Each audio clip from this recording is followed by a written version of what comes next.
Words are the first thing we trust. We ask people what they feel, and we believe what they say.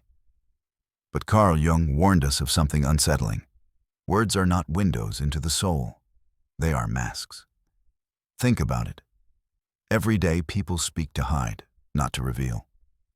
We say, "I'm fine," when we are breaking inside. We say, "I understand," when we don't.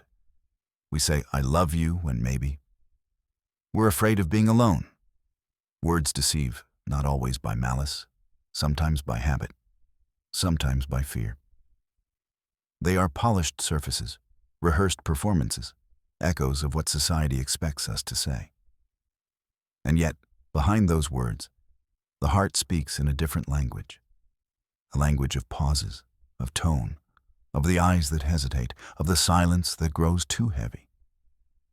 Jung believed the truth of a person is rarely in what they say. It is in what slips through when they lose control of their words.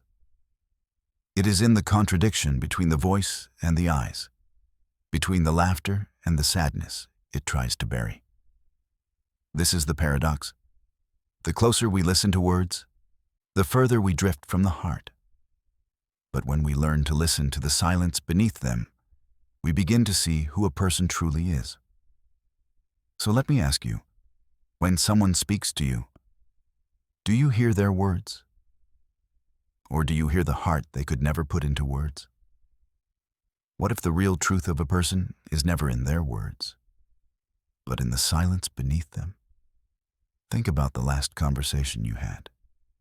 Did you listen only to the words, or did you notice the gaps, the pauses, the hesitation, the way the voice trembled before returning to calm? Because silence often speaks louder than the sentences we choose. Words are safe. They are polished, rehearsed, borrowed from culture and memory. But silence comes uninvited. It leaks out when the heart cannot contain its weight. It shows itself in the moment when the mouth says yes, but the silence after it whispers no. Carl Jung believed that the human psyche hides more than it reveals, that the words we speak are often just defenses, shields against the parts of ourselves we don't want others to see. But the silence, it has no shield. It is raw, unpolished, honest. So what does it mean to listen to someone's silence? It means asking, what is left unsaid here? What truth is too heavy to carry into words? What shadow is trying to slip past the light of language? If we dare to listen this way, we begin to hear a different kind of story. Not the story a person wants to tell, but the story their soul cannot hide. So again I ask, what if the real truth of a person is never in their words, but in the silence beneath them? Words are not innocent. They are masks we put on to survive. From the time we are children, we're taught the right words to say. Be polite. Don't upset others. Say what people want to hear. Slowly, we learn that words are not meant to reveal who we are, but to protect us from being exposed. Think about it. How often do we say, "I'm okay," when we are anything but okay? How often do we say yes when every part of us wants to say no?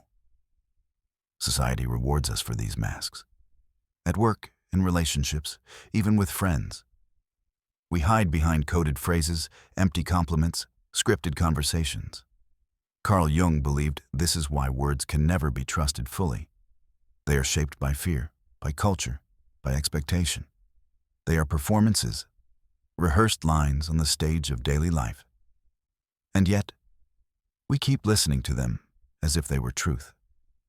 We mistake the mask for the face, the performance for the person. That is the problem with words. They rarely reveal the heart.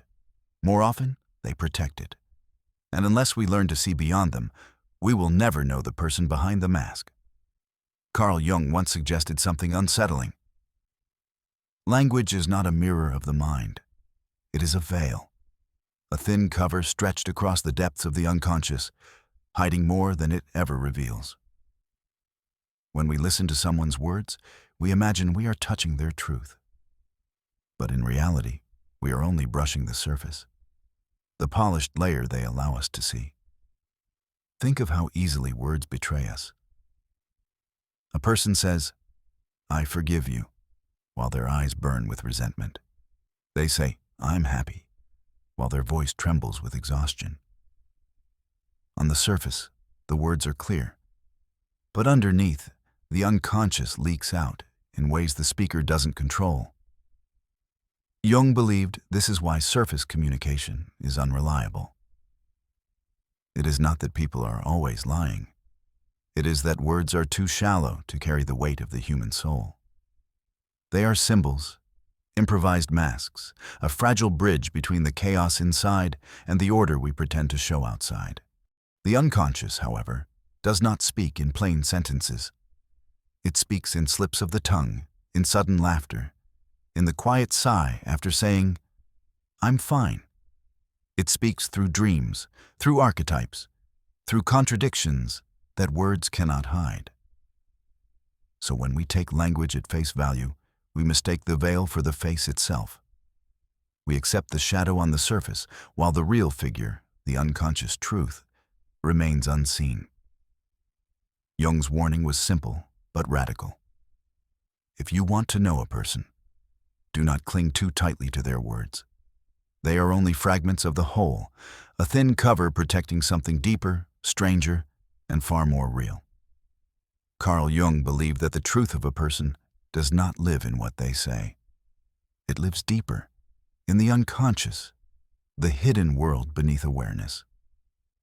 On the surface, speech is convenient. It lets us explain, justify, and present a version of ourselves that feels acceptable. But Jung argued that the unconscious does not care about appearances.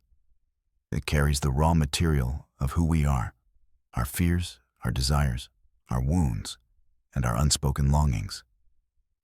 This is why he said, "If you want to know a human being, you must look beneath the surface of their words."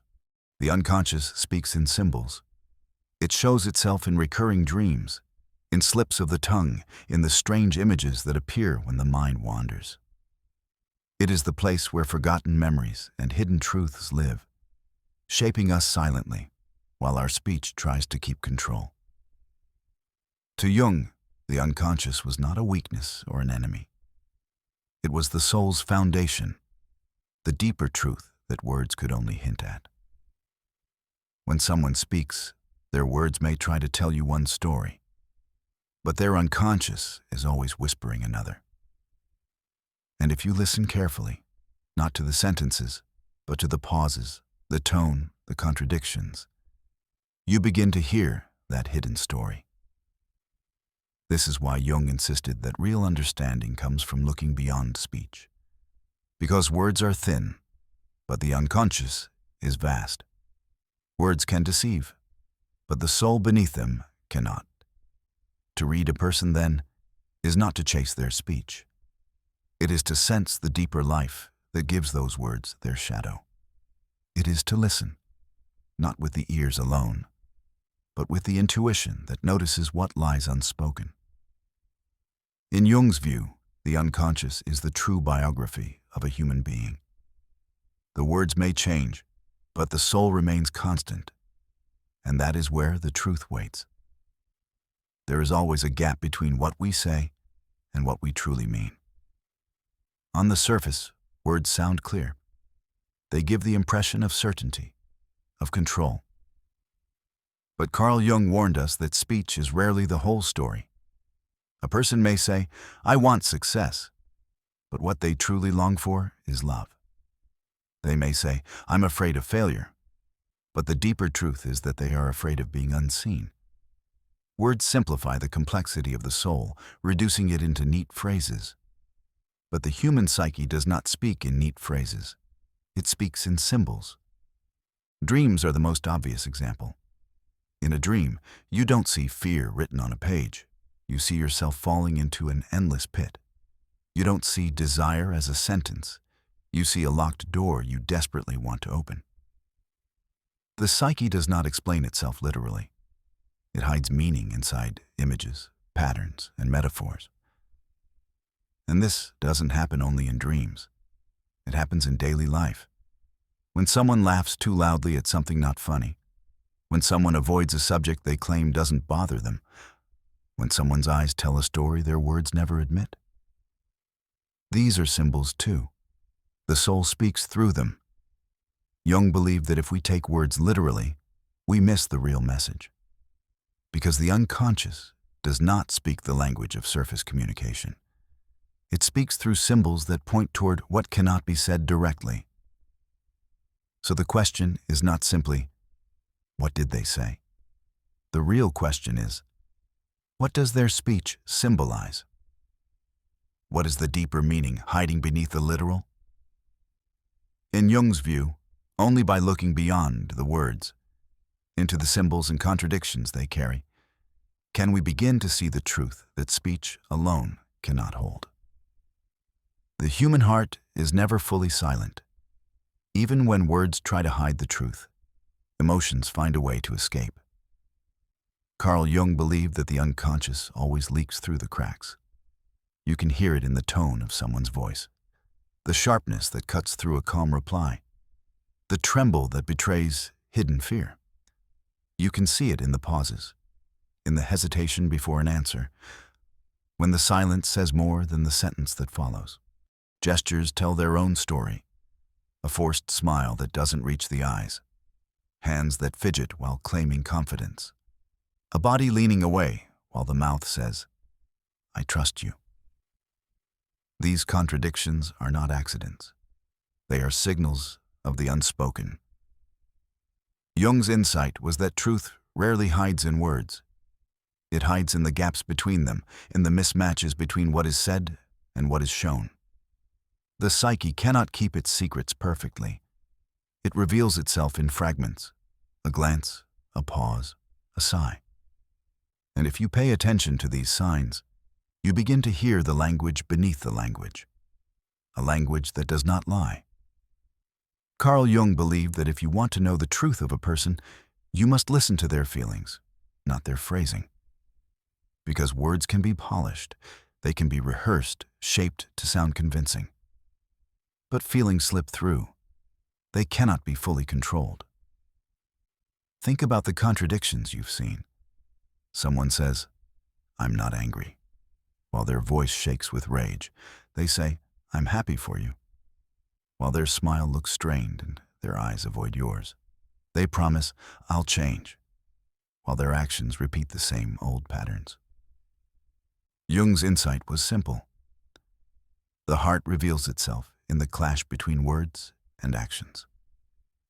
When speech and behavior move in different directions, the behavior is closer to the truth, because phrasing is chosen, but feeling is lived.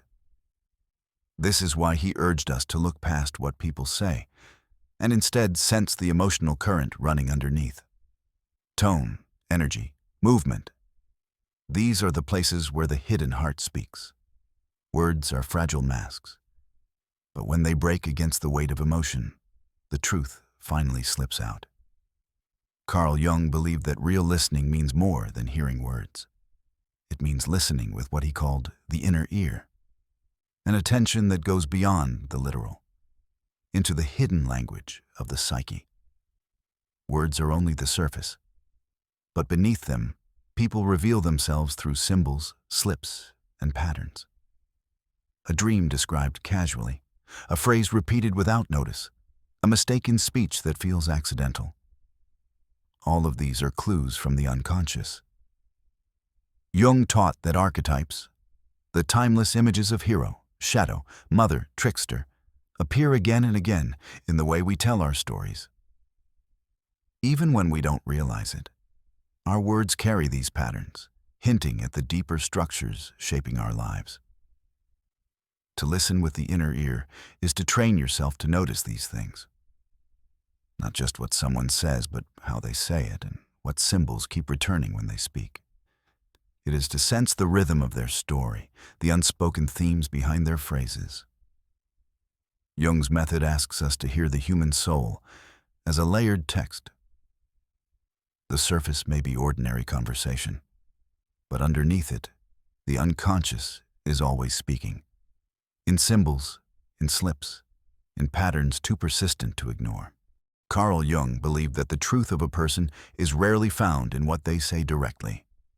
It is hidden in their dreams, in their metaphors, in the subtle expressions they don't even notice. Dreams are one of the clearest examples. A single night's dream can reveal more than hours of conversation. In a dream, the unconscious speaks freely, not in plain words, but in symbols. You may dream of falling, when in truth you feel powerless. You may dream of being chased, when in reality you are running from something inside yourself. To Jung, these images were not random. They were messages, coded truths waiting to be heard. But even in waking life, the psyche still speaks this way. Listen to the metaphors people use. When someone says, "I feel like I'm drowning," they are not talking about water. They are talking about life pressing too heavily on them. When someone says, "I'm carrying a weight on my shoulders," they are telling you about a burden the heart has no words for. And then there are the smallest expressions, the sigh, the hesitation, the nervous laugh at the wrong moment. These moments often reveal more than entire conversations. Because they are unguarded, they come straight from the unconscious, slipping past the polished mask of language. To hear beneath the noise means training yourself to notice these things, not just the words, but the images, the metaphors, the expressions. It means allowing silence to speak as loudly as speech. It means listening, not only with the ears, but with intuition. That deeper sense that feels what cannot be said. Jung's lesson was clear. If you want to truly understand someone, don't listen harder to their words. Listen deeper, to the language that lives beneath them. Every person carries an inner myth, a story that shapes their life long before they can put it into words. It is the quiet script written deep in the heart, and it guides the way we love, fear, and dream. Words, at best, are fragments of this greater story. They are scattered lines, small pieces of a much larger manuscript. A person may tell you parts of who they are, but the fullness of their truth cannot be contained in sentences. Jung believed that the heart itself is the real text. It holds the archetypes we live by, the struggles we repeat, the symbols that keep returning in our lives. And while language can describe pieces of this, it can never capture the whole. When you read someone's heart, you are reading their myth, the deeper narrative that gives meaning to their choices and emotions. It is not just about what they say, but about what their soul keeps trying to express again and again. To see a person this way is to move beyond conversation. It is to read the heart as the manuscript, and to recognize that words are only footnotes to a much larger story. Carl Jung believed that to truly understand another human being, you must first slow down. The heart does not reveal itself to those in a hurry. It speaks quietly, in whispers, in pauses, in patterns that only patience can uncover. Most of us are quick to judge. We hear a few words, we see a single action, and we decide we know who a person is. But Jung warned that this rush to judgment blinds us. The soul cannot be captured in a single impression. It needs time to show itself. Reading the heart is not about cleverness, it is about presence. It means sitting with silence instead of filling it. It means noticing what is not said, the feelings that linger after the words are gone. It means resisting the temptation to label too quickly, and instead allowing the deeper layers of a person to slowly come into view. Jung's insight was that true understanding always demands depth. Quick judgment gives us certainty, but it robs us of truth. Depth requires patience. It requires us to hold back our need for immediate answers and to listen long enough for the unconscious to speak in its own time.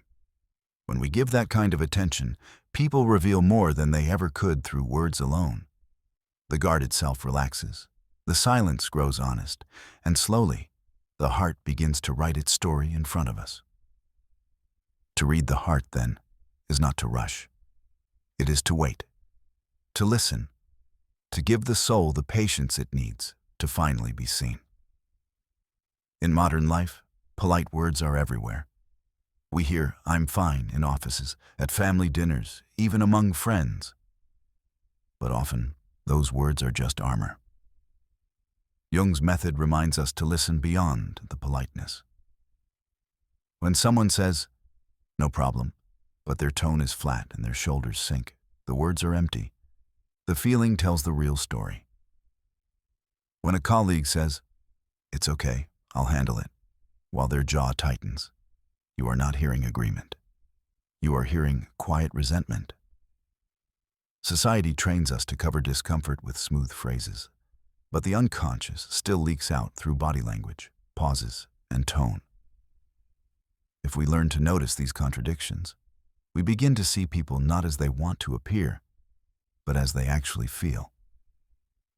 Applying Jung's wisdom today means slowing down, paying attention to the small cracks in polite conversation, and asking yourself, what is being hidden here?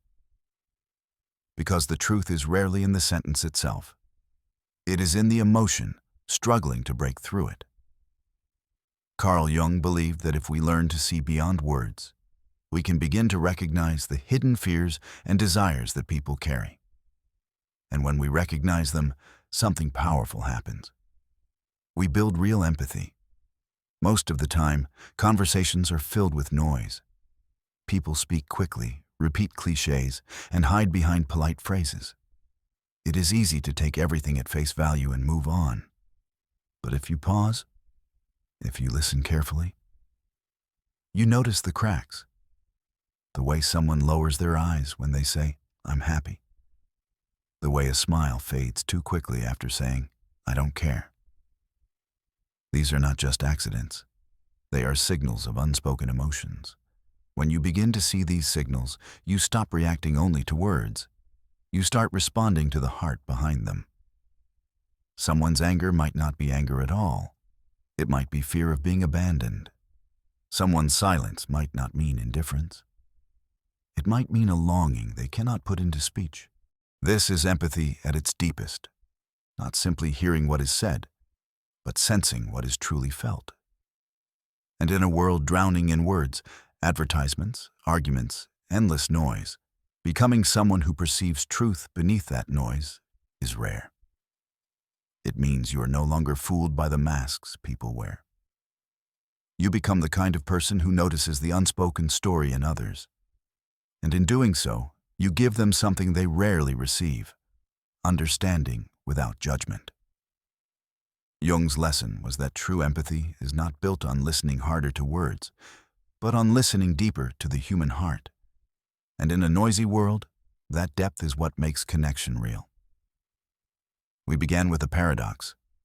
Words can deceive, but the heart never lies. And now, after everything, the truth remains the same. Language is fragile. It bends, it hides, it covers. But the heart, the silent rhythm beneath every word, does not know how to pretend. Jung understood this better than most. He saw that beyond speech, beyond masks, there is a deeper current of truth flowing inside every human being. Sometimes it reveals itself in a pause, sometimes in a contradiction, sometimes in a fleeting expression that escapes control. But it is always there. The question is whether we choose to notice it, because most people will only hear words. But you can choose differently. You can choose to hear the weight beneath them, the silence between them, the unspoken longing hidden inside them. So I leave you with this haunting question. The next time someone speaks to you, will you hear their words, or will you hear their heart? If these ideas spoke to you, if they made you pause and look deeper into the human heart, then don't let this be the last time. Here at the Thought Foundry, we keep asking the questions most people avoid. About the mind, the soul, and the truths hidden behind ordinary words. So, if you want more than surface-level noise, if you want a place where depth still matters, then subscribe and join this journey. Because every week, we open another door into the hidden corners of thought. Stay curious, stay awake, and I'll meet you in the next video.